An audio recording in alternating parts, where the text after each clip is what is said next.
Yo, what up? Welcome to week 5 of the Avenger League preview.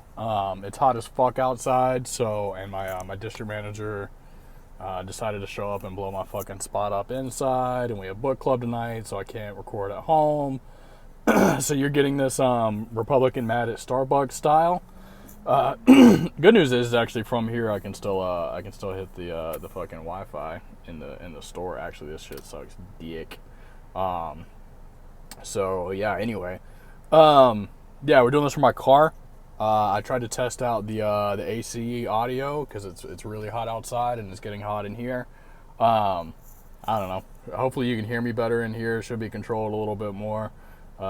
Anyway, yeah, let's talk about some fucking football, man. 9 out of 10 teams were on the move last week in the standings.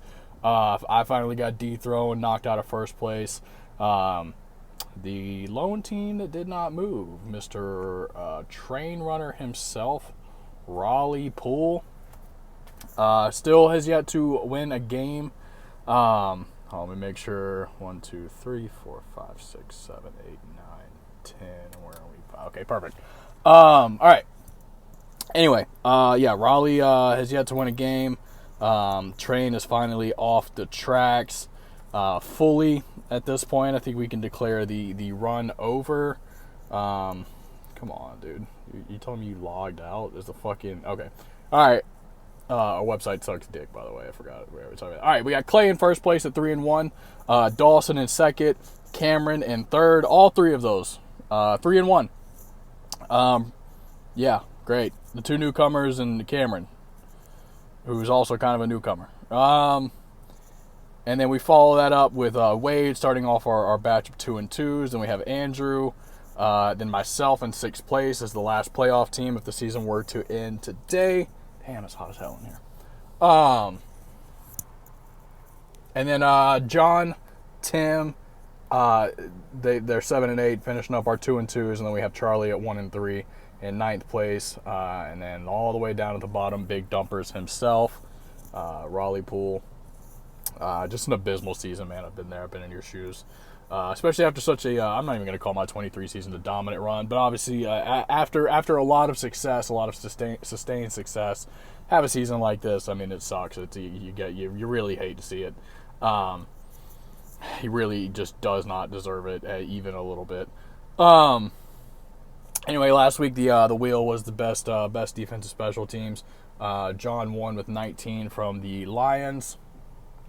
This week, let's see. Fucked up. I don't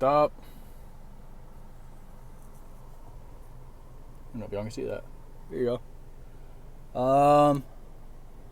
What do we have? I always love trying to read this upside down. Or backwards, whatever it is. Highest scoring wide receiver duo.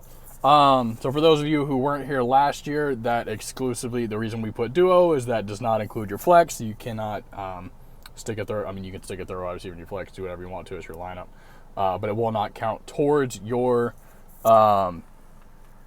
wheel participation. It has to be in your actual wide receiver slots.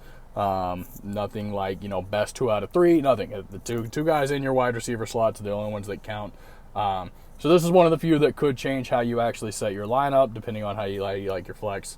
So yeah, one of the more fun ones because it does actually add a little bit of extra strategy to the lineup, which we've been lacking since Trevor left the league. Anyway, the fucking app crashed on my iPad, so I'm really glad we used this app. Didn't switch to anything better. Whatever, dude. I played Dawson again this week. The second of our doubleheader.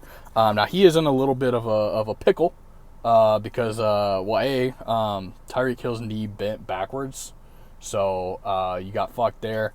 Bijan Robinson and DeAndre Swift, your 2 starting running backs, are on a bye. Currently on the roster, there's only one running back playing this week, and that is Ramondre Stevenson against the Bills. Bills' run defense is kind of stinky shit, so maybe not the worst matchup. You're going to be stuck with one running back, and we'll see what kind of moves get made. Obviously, there was the news this morning that Trey Benson is on IR, but Amari DiMercado has already been snatched up. I haven't even really looked. I mean, I guess I could start adding. I don't really have the roster space to just be adding running backs to block him, so kind of just at the mercy of whatever he decides to do there. Maybe a Chris Rodriguez, Ollie Gordon, Ray Davis, Rico Dowdle's out there. Miles Sanders is hurt, so maybe you look to one of those guys to kind of fill in the gaps there. Now, on the flip side, I've had running back struggles myself. Derrick Henry has yet to show up. Lamar Jackson's hurt. Derrick Henry yet to show up is absurd. He had that awesome week 1. But he's kind of been scripted out of some of these games with the Ravens defense being as bad as it is.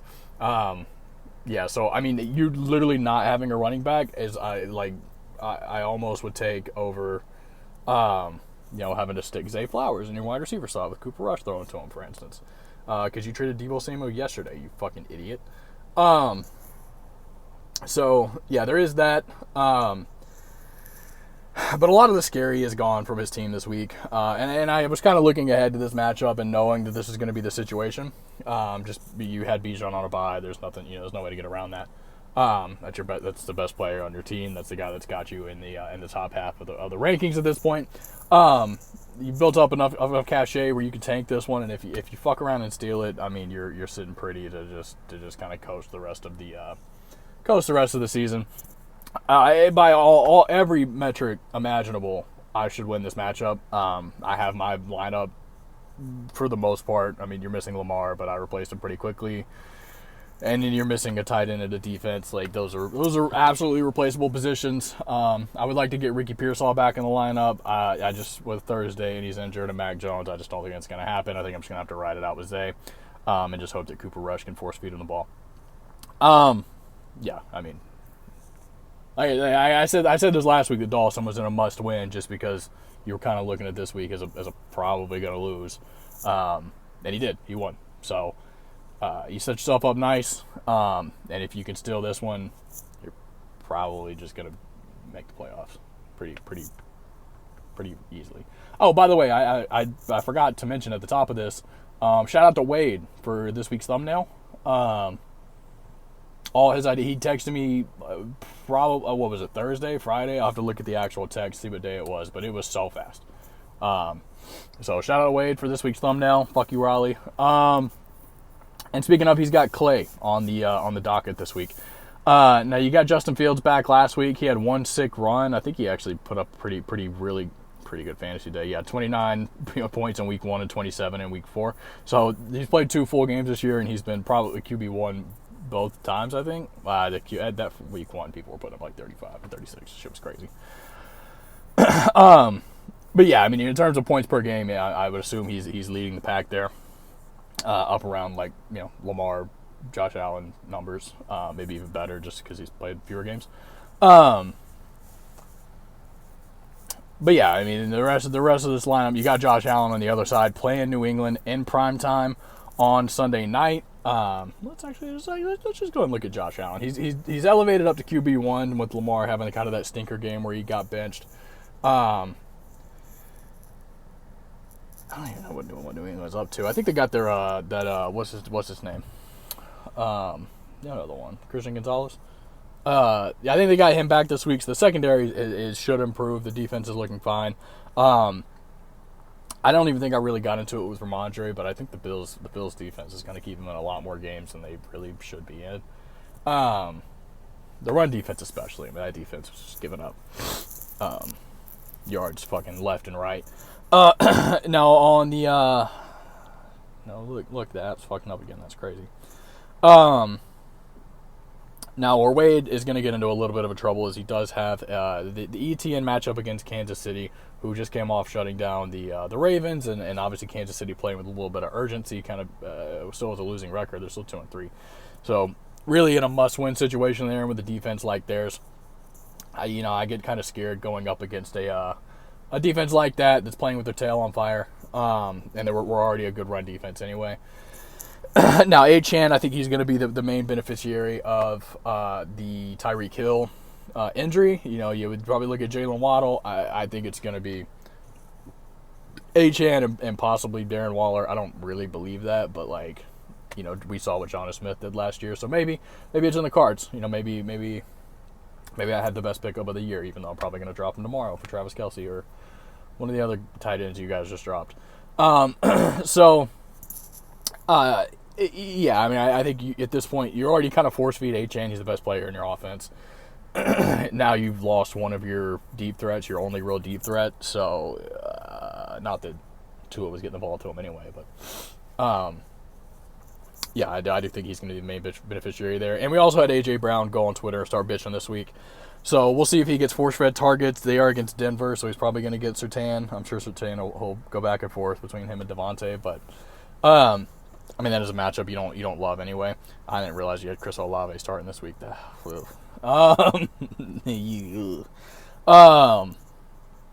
Ashton Jeanty finally had his breakout game. Now the Colts defense, I think, is going to be better than what the Bears were trotting out there.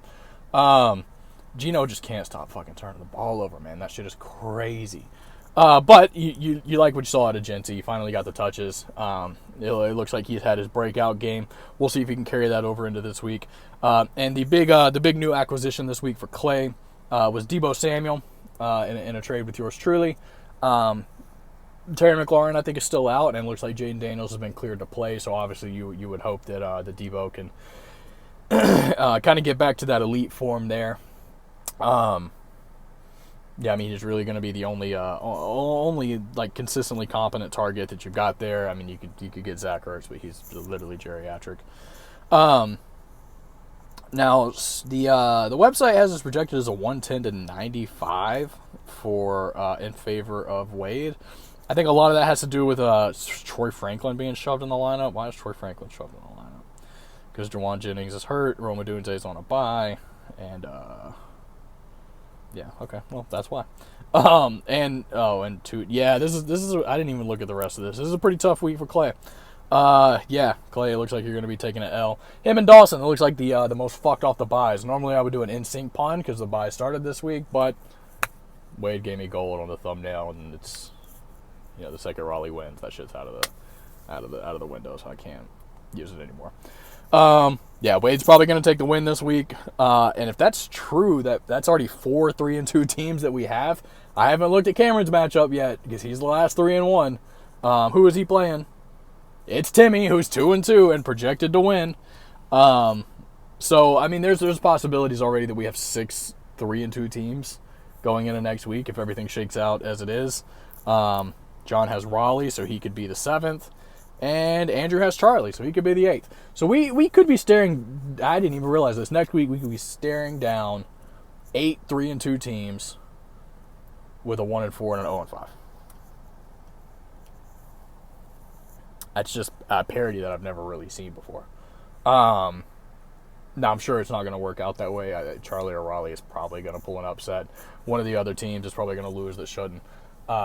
So it's coming out that beautifully would be shocking to me, but it's not like out of the question. In fact, all of those are projected to win. So anyway, John is kind of put in a pickle right now with Bucky Irving in a boot. So at this point, he's even talked about it, you'd almost rather them just declare him out so that you could just stick Rachaad White in there and be done with it.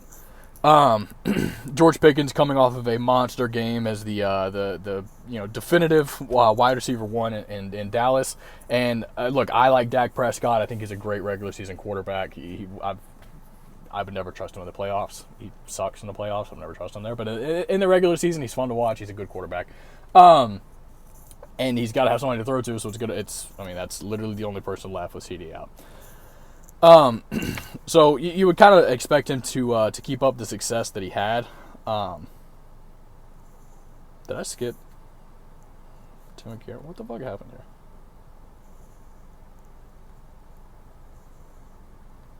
All right, I guess I'm just gonna finish up with John and Raleigh.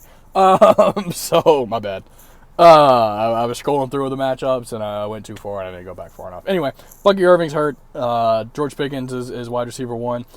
Nico Collins. Now, if there's a defense that you're going to get back on track with, if you're the Houston Texans, that isn't in your own division, which sucks dick. The Ravens at this point are probably the defense to have your breakout. Kind of get back to what you have been. And John also picked up the tight end 1 and Hunter Henry. We'll see if MHJ can carry over kind of the end of that last game It looked like he got a little bit of his confidence back. He made a great catch. They were letting Kyler push it a little bit. I think that Arizona's really just got to get back to letting Kyler push the ball downfield. You know, I mean, they were. I'm not saying they're going to be great, but they were, when Cliff Kingsbury was letting them sling it, they were pretty good. Now on the other side, Raleigh desperately in need of a win. He does have Brock Purdy, who may or may not play tomorrow night. Now I'm probably slipping in Jared Goff either way with the matchup there against the Bengals. I guess your fear there is that Gibbs and Montgomery just go fucking crazy and Goff doesn't really do anything. But it looks like Purdy might not even play tomorrow, so actually I'm just going to see if we even have an injury update. Yeah, he didn't practice yesterday. They've already said they're kind of getting Mac Jones ready to go. Kamara against the Giants. That Giants front has been pretty okay. Let's see, they're going to say that. They're giving up the fourth most points to running backs. But they have been sacking the quarterback a lot, so that's pretty good. But I guess Hampton did just go fucking ape shit on him. So that's another get right spot for Kamara. And on the flip side, you got Scatabo against the fucking Saints. So two running back matchups you like there when having two shitty teams play each other. And then what you hate down here is Cincinnati with Jake Browning going up against Detroit. But I guess you can't run on Detroit, so Chase Brown's going to have a bad day. You might as well throw the ball around and hope Jamar Chase fucking figures it out. That being said, Jackson Smith and Jigba should go insane on Tampa Bay.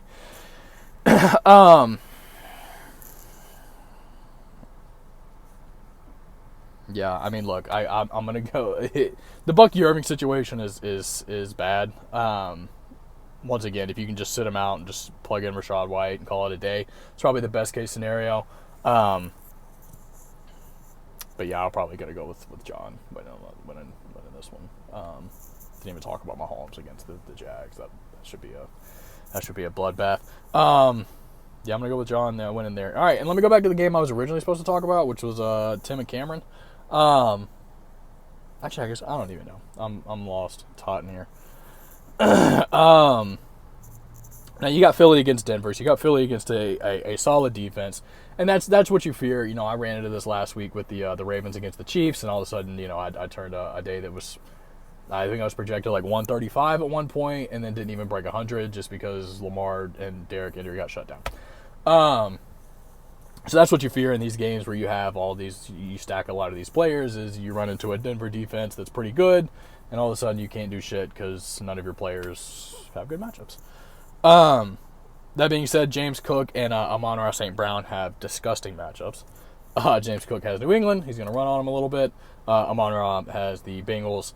I kind of talked about your fear there that, Demont and Gibbs just kind of run wild, and you don't really need the pass game. I do think you're probably going to have Amon-Ra bust at least one or two loose. I think you'll have probably a big Jameson Williams play.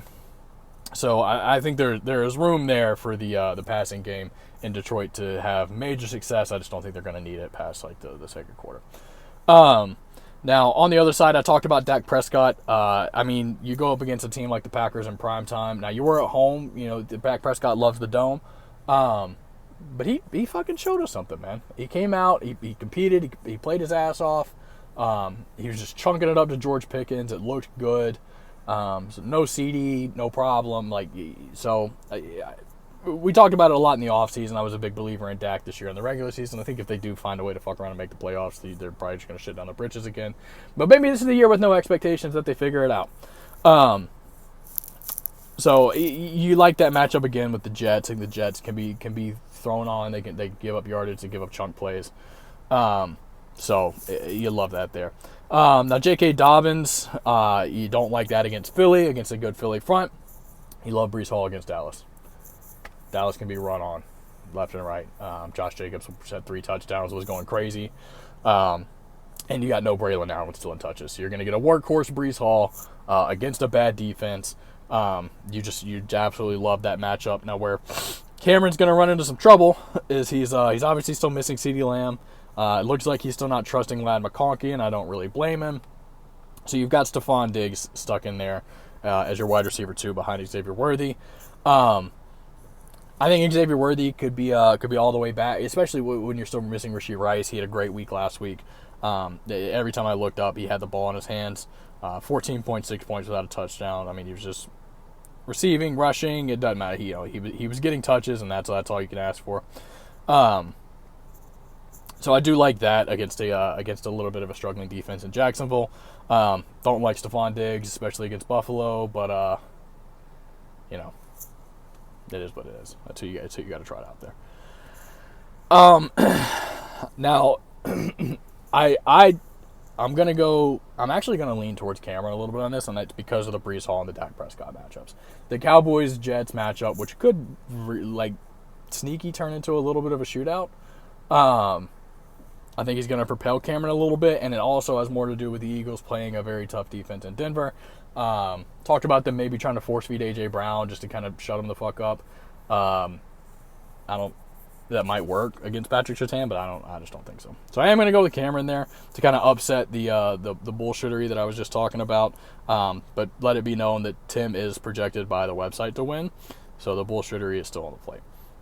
Last but not least, we got Andrew against Charlie. Andrew's finally getting Jaden Daniels back. However, he's going to be playing a pretty tough defense in the Chargers. Chargers sustained a lot of injuries last week. Most of them were on offense. Most of them would be in the offensive line. Jonathan Taylor gets a pretty tough matchup again in the Raiders, who actually have a pretty solid front. And then I talked about Gibbs and Monty. I mean, they should just be running wild against Cincinnati. And then Puka on Thursday. I mean, Puka's the clear wide receiver one in fantasy football this year. It's disgusting. As long as he stays on the field, he's going to be a league winner. That's been his problem historically, is staying on the field. So we'll see how that goes. But he just gets force-fed the ball, and he does cool shit when he has the ball. Charlie has had a little bit of a struggling season. Kyler Murray looked like he kind of got his confidence back a little bit last week at the end of the game, like we talked about. He was throwing the ball downfield again. So if they can continue that against a little bit of a flailing Tennessee team, then maybe. Now, Javonte Williams has been the bright spot on his team, and you got Kyron, too, against a pretty good front against San Francisco. So I do like the Javonte matchup. I don't like the Kyron matchup at all. Especially on a Thursday night where teams can, especially the offense, can look a little bit out of sync for a while. And then Justin Jefferson getting the Browns. Now, your good news there is the Browns are having to travel. The Vikings have already been in London. So maybe you're looking a little bit better there, but I don't love it. I mean, when you pair him with Ibuka and Wilson, who do have good matchups, maybe you could pull a little something out there. But probably going to just go ahead and go with Andrew to pull off the V there. Anyway, yeah. So there's a path to 8-3-2 teams. Didn't know that before I started this video. That would be nuts. Yeah, go see one battle after another, man. That shit was fucking awesome. That shit rocked. I'm not gonna do like a spoiler review because it came out on Friday, but yeah, movie of the year. Leonardo DiCaprio was cool as fuck in it, but in like kind of a loser kind of way. Like he's kind of a loser, but he's cool as fuck, like some Lebowski type shit. Yeah. Anyway, y'all have a good week. Fuck Starbucks.